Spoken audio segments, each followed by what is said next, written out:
आंकड़ा देखने लायक है और बिहार के लोगों को, खास करके मीडिया के भाइयों को उस पर शोध करना चाहिए। क्या बदला था उस समय, क्या बदला था? न पुलिस के पास आदमी के संसाधन थे, न भवन थे, न गाड़ियां थी। हथियार के नाम पर वही पुराना राइफल होता था, कुछ भी नहीं था।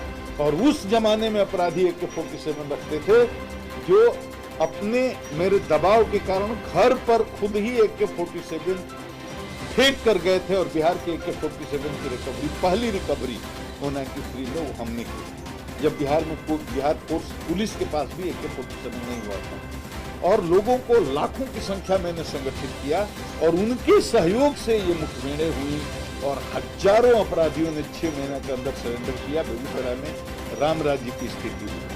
उसके बाद में अयारा नरसंहार होता है, 13 आदमी पर गोली चला करके मार दिया जाता है और 1 घंटा के अंदर कैबिनेट बैठती है। मेरे को कहा जाता है कि आप जाकर के जहानाबाद सामने, पूरा मगध में आप देख लीजिए, ये जहानाबाद हो या अरवल हो या ये गया हो, ये पूरे नरसंहार में चल रहा था। जातीय संघर्ष हो रहे थे और चरमपंथी जो वामपंथी शक्तियां हैं उनके बीच में और दूसरी ताकतों के बीच में संघर्ष चल रहा था। बड़े बड़े जनसंहार हुए, चाहे वो बातें हो, चाहे वो सेनारी हो, चाहे वो मियाँ चक हो, और उसके पहले छोटे छोटे संघार बहुत हुए। उस जलते हुए मौके पर मुझे उस मगध प्रमंडल में काम करने का मौका मिला। जहानाबाद का SP, अरवल का SP, औरंगाबाद का SP, जहां रहा मैंने, मेरे टाइम में एक भी जनसंहार नहीं हुआ।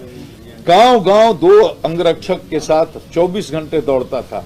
दलितों के घर पर जाता था, वंचितों के घर पर जाता था, शोषितों के घर पर जाता था, सवर्णों के घर पर भी जाता था और मैं अपील करता था और सब मेरी बात मानते थे। उस समय कौन हमको राजनीति करनी थी, आप बताइए? बेगूसराय में हमने 800 गांव में लोगों को जुटाया, उस समय कौन राजनीति करती थी? ये बाढ़ में SP ज्वाइन किया, 10 साल एक महादलित के बच्चे ने मुझे खाना बना करके खाना खिलाया। उस समय मुझे कौन राजनीति करनी थी?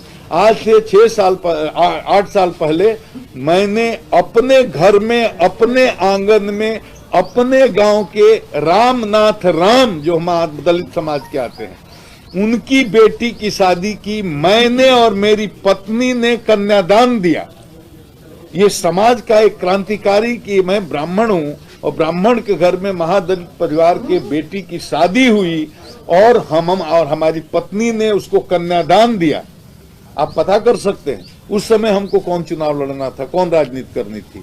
उसके बाद हम जहां जहां रहे हैं, औरंगाबाद में मैंने गांव गांव में शांति निगरानी समिति बनाई। 54,000 उसके सक्रिय सदस्य हैं। 25 साल पहले मैं औरंगाबाद में था।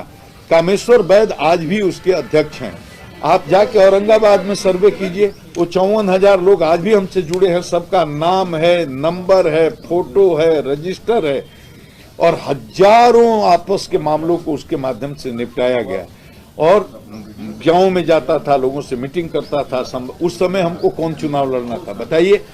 तो उसके बाद जहां भी, मुजफ्फरपुर में मैं रहा 6 साल, SP रहा, DIG रहा, IG रहा, ADG रहा। आप बताइए, चारों तरफ मुजफ्फरपुर से लेकर सीतामढ़ी से लेकर के और बेतिया, बगा, मोतिहारी, हजारों नौजवानों का संगठन खड़ा किया। किस लिए खड़ा किया? कि भाई अपराध नियंत्रण के लिए, विधि व्यवस्था के संधारण के लिए। जब तक जनता साथ नहीं रहेगी, जनता का विश्वास नहीं रहेगा, आप कुछ भी नहीं कर सकते हैं। आप अपने मिशन में सफल नहीं हो सकते हैं पुलिसिंग में। तो वो मैंने किया। और कहीं भी आप जानते हैं, आप ही सब गवाह हैं कि बिहार में कहीं भी सांप्रदायिक उन्माद पैदा होता है, तो गुप्तेश्वर पांडे को क्यों भेजा जाता था, आप बताइए? मुझे भेजा जाता, मेरे साथ कोई कमांडो भेजा जाता था, फोर्स भेजी जाती थी, अकेला हेडक्वार्टर से उतार दिया और या गाड़ी से भेज दिया और वहां मेरे जाने के साथ ही सारी स्थिति सामान्य हो जाती थी। चाहे औरंगाबाद का मामला हो, चाहे वो तुर्कौली का मामला हो, चाहे वो सुगौली का मोतिहारी मामला हो, चाहे वो सीतामढ़ी का मामला हो, या वो दरभंगा का मामला हो, या छपरा का मामला हो, जहां 1 बटालियन ITBP की शहर में उतारी गई थी, 10 कंपनी और 2000 जिला के फोर्स। ये 3000 लोग टाउन में लगे थे, आगजनी नहीं रुक रही थी और लग रहा था पूरा शहर जल जाएगा। मुझे हेलीकॉप्टर से 6 बजे उतारा जाता है, कुर्ता पजामा लेकर के आंख मलते हुए मैं चढ़ा था और 6 घंटे में वहां मामले को निपटा करके आ गया।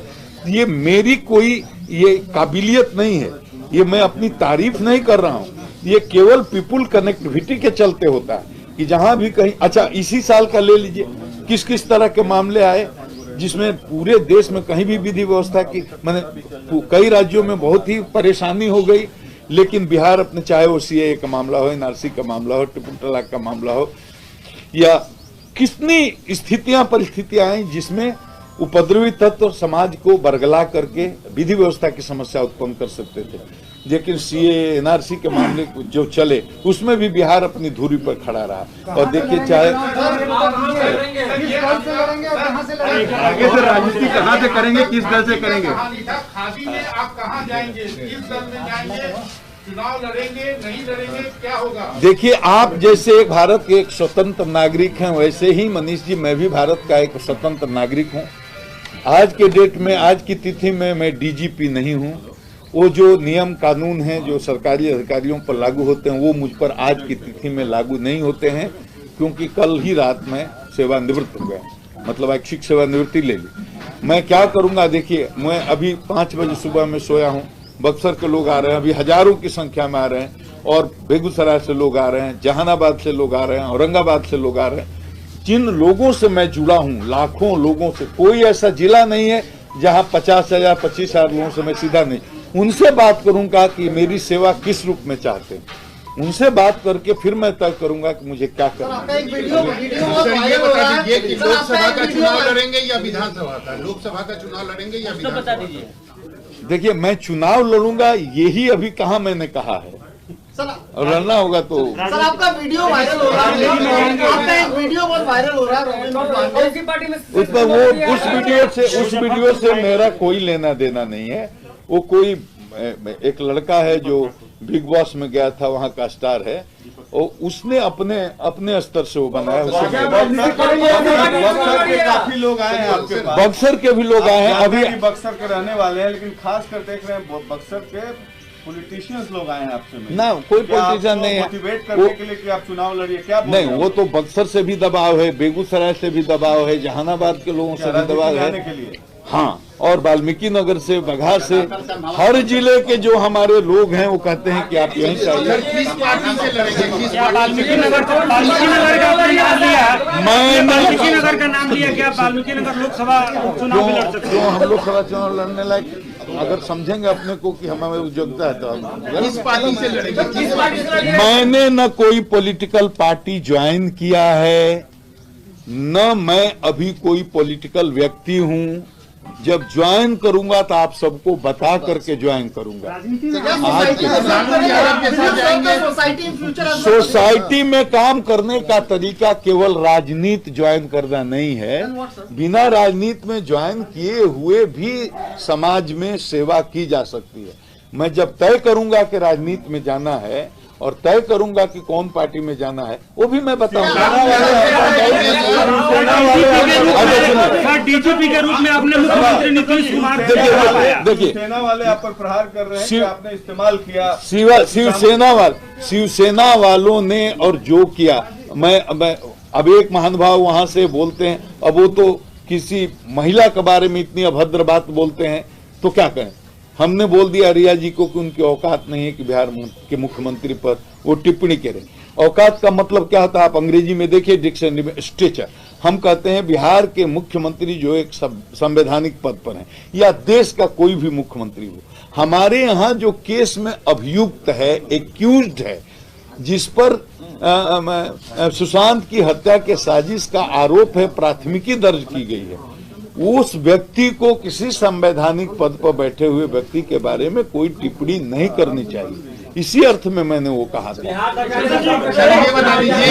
ये बताइए, आप डीजीपी रहे हैं, आप एक डीजीपी के रूप में आपने मुख्यमंत्री नीतीश कुमार को कहां पाया? बहुत करीब से आपने देखा डीजीपी के रूप में नीतीश कुमार। बिहार के मुख्यमंत्री नीतीश कुमार के बारे में एक ही चीज मैं कह सकता हूं कि वो प्रशासन के मामले में, पुलिसिंग के मामले में बिल्कुल बहुत ही सख्त हैं। उनका विजन बहुत ही क्लियर है कि पुलिसिंग के मामले में किसी प्रकार का नाजायज राजनीतिक हस्तक्षेप वो न करते हैं, न कोई सत्तारूढ़ दल का व्यक्ति करे इसको बर्दाश्त करते हैं। एज ए नागरिक आपके साथ मैं रोज अब आप मेरी हर चीज को राजनीतिक ढंग से मत देखिए, कभी पीली गमछी कभी जी आज की डेट में गमछा क्या मतलब पहनेंगे तब आप